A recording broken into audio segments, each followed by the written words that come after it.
கடந்த சில வாரங்களுக்கு முன்பாக காங்கிரஸ் கட்சியின் முக்கிய நிர்வாகியான பிரவீன் சக்கரவர்த்தி தாவேக தலைவர் விஜயை சந்தித்து பேசியிருந்தார். இந்த சம்பவம் பெரும் சலசலப்பை ஏற்படுத்தியிருந்தது. இதனால் திமுக தலைமையிலான கூட்டணியிலிருந்து காங்கிரஸ் கட்சி விலக உள்ளதாக தகவல் வெளியானது.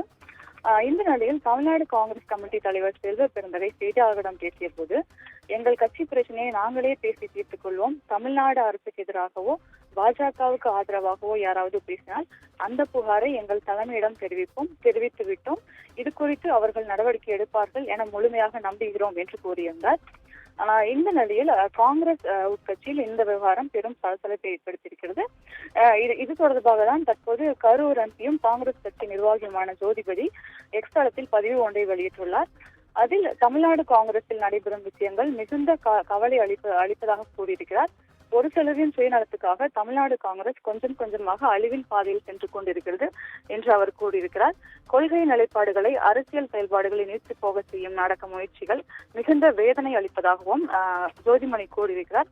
தமிழ்நாடு காங்கிரஸில் எவ்வித கட்டுப்பாடுமற்று தொடரும் உட்கட்சி பிரச்சனைகள் மிகுந்த மனச்சோர்வை ஏற்படுத்துவதாகவும், தினமும் தமிழ்நாடு காங்கிரஸ் மக்கள் பிரச்சனைகள் அல்லாத தவறான காரணங்களுக்காகவே செய்திகளில் அடிபடுவதாகவும் அவர் கூறியிருக்கிறார்.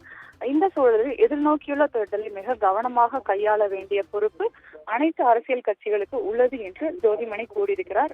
கோகிலா, விவரங்களுக்கு நன்றி கிருபா.